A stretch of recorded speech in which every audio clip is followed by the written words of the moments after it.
If 2020 had gone differently, this talk would be very different. But here we are, together, in a pandemic murder hornet election year. My name is Kathryn Erickson. My friends that still have the lung capacity call me Kat, and I lead our e-commerce strategy at DataStax. So maybe it's best to start with a level set. 2020 has really not gone as we planned.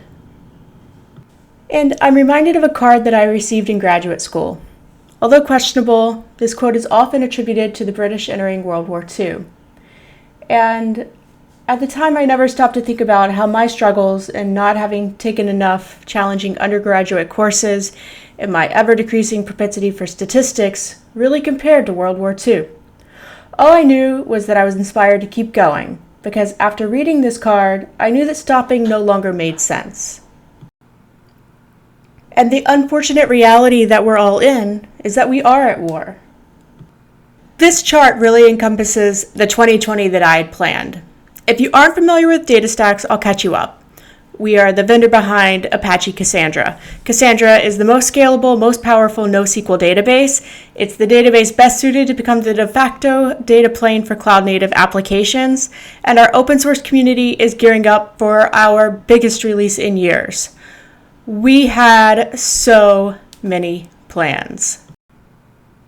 I'm not blowing smoke here. We had done all this research.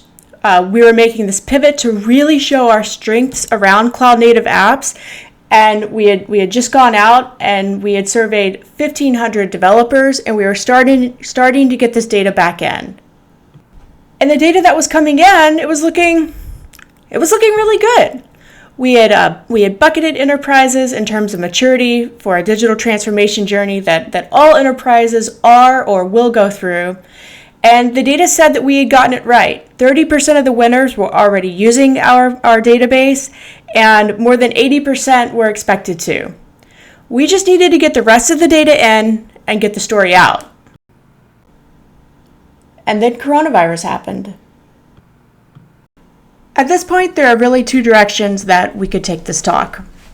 We could talk about the good things that we're seeing, the positive trends, the processes that we've improved upon, what we're seeing with our customers, things that are moving in the right direction.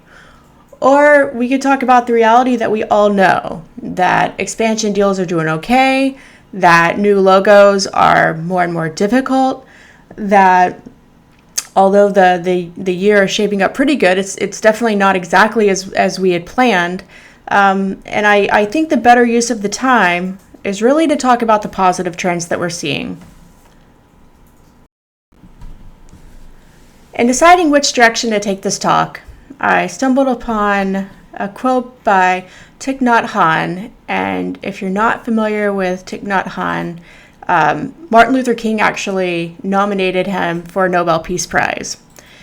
And one of the things that he said was that hope is important because it can make the present moment less difficult to bear. If we believe that tomorrow will be better, we can bear the hardship of today. And so I think that taking a look at how things are improving will give us that strength to bear the hardships of the day in hopes of a stronger future. And so we'll jump into the actions that we've taken, the data that we've seen, and the future that we see.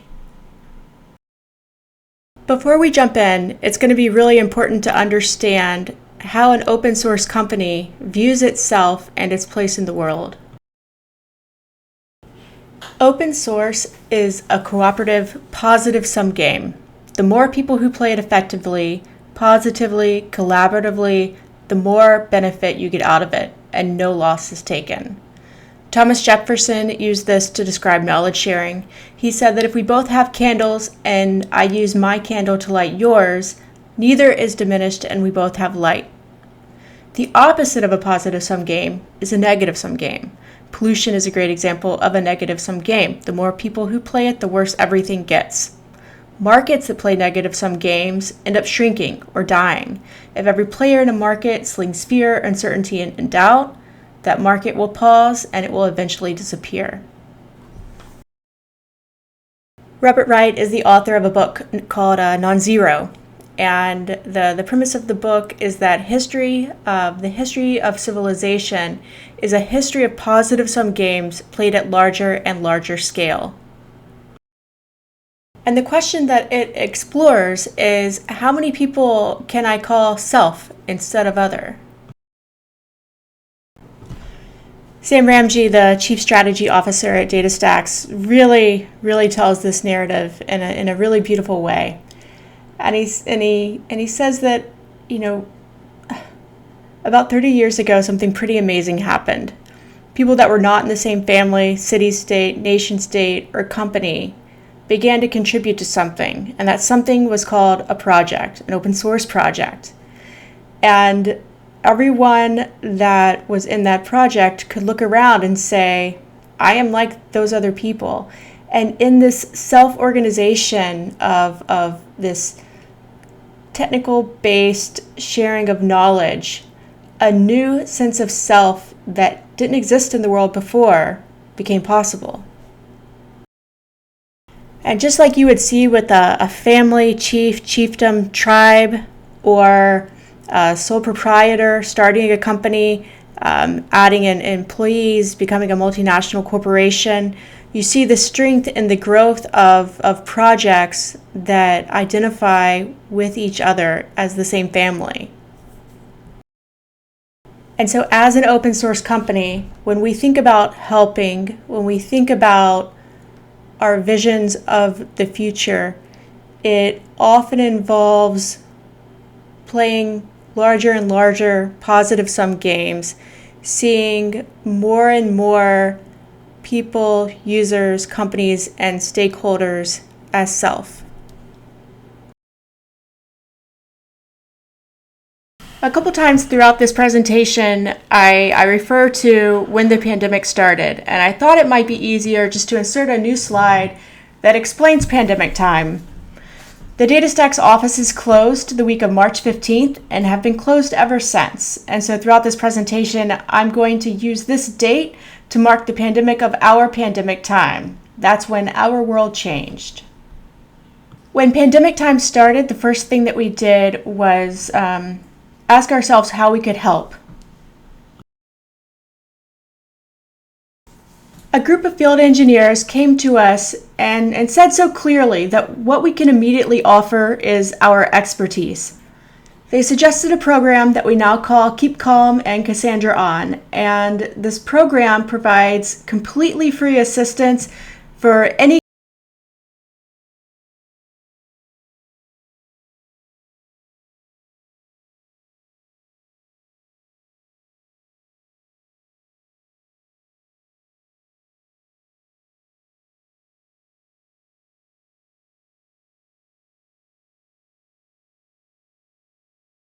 The next action that we took was to share knowledge, and this is one that happened more organically.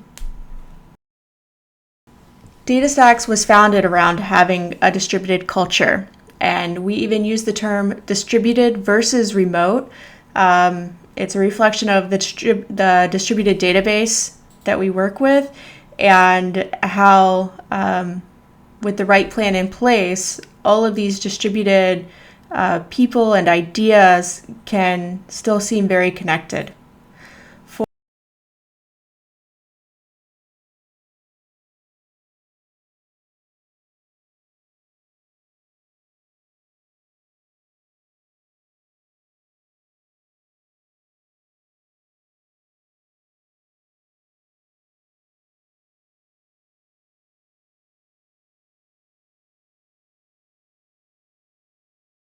And while that was helpful, the reality is that we were all experiencing something very new, and that we weren't just full-time employees. We were also full-time teachers and full-time parents. And meetings went very differently, with more interruptions that were embraced instead of frowned upon. That we were learning levels of compassion that we had for each other that we hadn't previously shown. And in sharing in these experiences with our enterprises and users, the relationships really began to take on more of a form of a partnership versus a vendor and customer. We were all experiencing something together that none of us had planned. But we needed to embrace the reality that we were in. We had a leadership change at DataStax fall of 2019, and we had teams that were really ready and eager to try new ideas. And one of those teams was the developer relations teams, our Apache Cassandra evangelist. And the skill that they have is they're our teachers. Attendance is really a lagging indicator of workshop success. Registrations were growing like we had never seen before. This chart shows the increase in our registration and workshop view rates since pandemic time started. When I put together that previous slide, I eliminated 3 workshop events that didn't have great registration rates and that didn't make my numbers look as good as I wanted them to look. And the more I worked on this presentation, the more that I realized that we were seeing something that was actually pretty great. Our teams were trying new things and they were less afraid of failure. Loss aversion can kill momentum. In a normal situation, the developer relations team would have seen these numbers trending up and they'd have made only minor changes. And as a result, we would have seen only minor increases.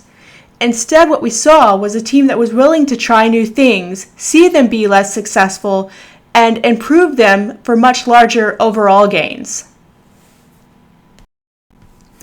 Now, while workshops that are run by a developer relations team are the gateway learning experience for Cassandra, Academy courses and certifications are really the next step and one that many enterprises take.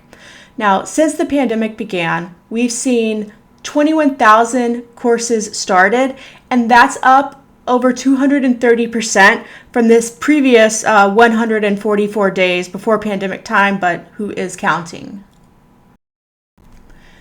I want to drill in on our most recent workshop. We decided to try something completely new, an 8-week workshop series that would really build a strong base for anyone wanting to learn Cassandra. And we had over 8,000 registrations, and we really saw a global audience that wanted to learn. While this was going on, we were starting to think about what the real changes would be in the world after a vaccine was created and distributed. And one thing that we've kept coming back to is that the world isn't going to stand for stagnation. When change needs to happen, the world now understands, each of us really understands that large-scale change is possible. And one thing that we want to improve in the open source community is diversity. And the way to improve something is to measure it, to improve it, and to make it better. And so we wanted to see what the trends had been over the last year or so. We started by looking at this most recent 8-week workshop. We saw a global audience, and we wanted to see if that was translating into a more diverse audience. And we were happy with the initial results, and happy because we knew that there was a lot of work to do and a lot of work that we were ready to do. I spent an enormous amount of time questioning my own data, looking at it from different angles, trying to get the same numbers from different resources. And the first thing that I did was said, well, you're probably celebrating global diversity because you've reached a global audience. Are we really seeing that same level of diversity location by location? And I felt good about the initial numbers there. Again, these aren't the numbers that we want, but it shows that we're starting with a fairly diverse set of users that want to learn Cassandra, and these are numbers that we know that we can improve on.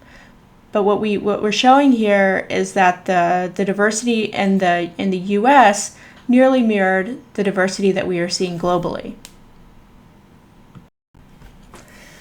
When we looked at the ratio of humans identifying as female that signed up for our 8-week workshop, we were blown away. 17% is a great number. We've done other research to look at gender diversity across open source, and we see the average somewhere between about 11 and 13%. And we knew from some really rough,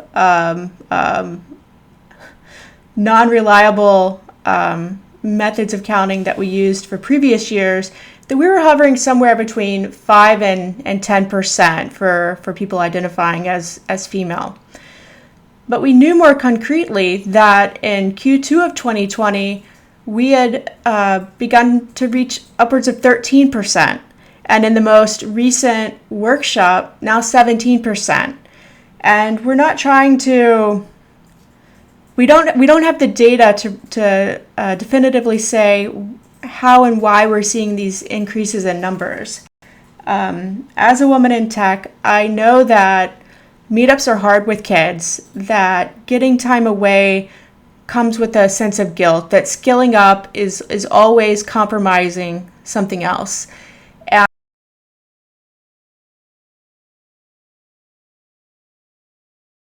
Employees taking these workshops on, I think has given folks that felt more vulnerable to the learning process the confidence that they needed to take this first step.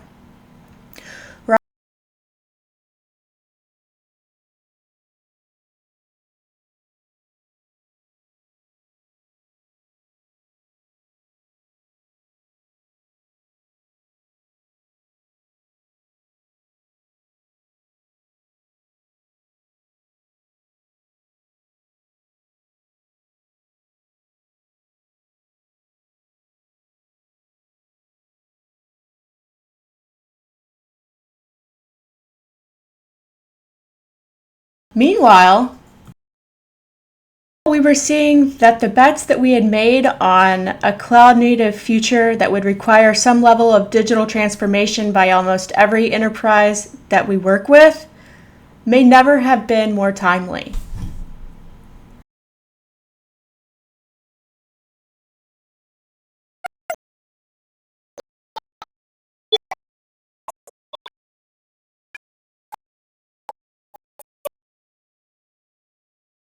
So now let's revisit one of those first slides and let's take a look at what those 30% are doing that we said had already gone through that digital transformation journey. This chart starts at the beginning of pandemic time and goes through the first week of August. And what we see is that these retailers whose infrastructure is backed and underpinned by Cassandra initially saw the dip that most everyone else did through COVID. But what we're seeing now is that they're outperforming the market and they've rebounded successfully and are having really solid performance through this really terrible time. And the takeaway from this is that everything is not okay. This is a humorous Venn diagram of our stakeholder opinions aligned with those of our enterprises, employees, and users. And without a doubt, we know that everything is not okay, but we're seeing really positive trends. So what we've learned is that everything's not okay together.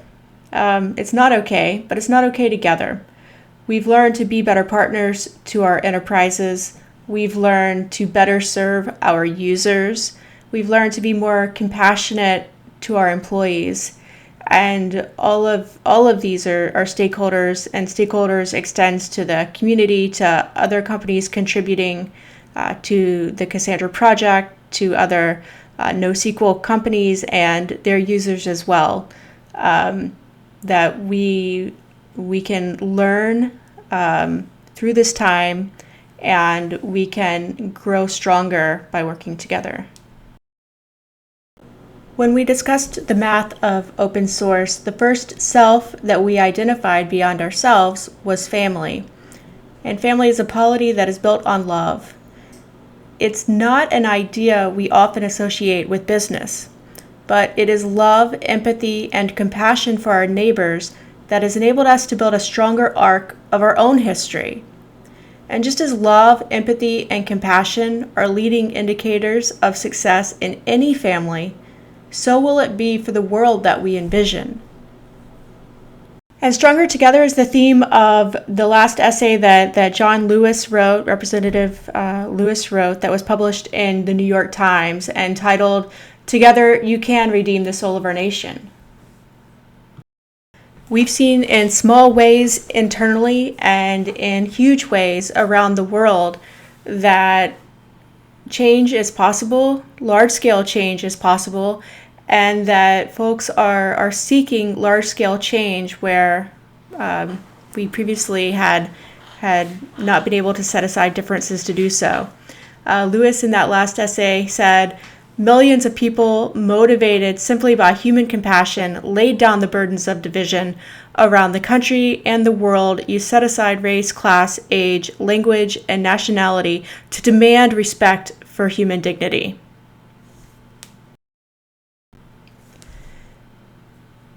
And the progress that we're seeing on the Black Lives Matter movement is only the first test of this new superpower that we all have. And so as humans, as coworkers, vendors, partners, enterprises, and friends, the question that we can now ask ourselves is really, what changes do we seek in the world? At DataStax, we want to make distributed data easy, but we have much larger dreams.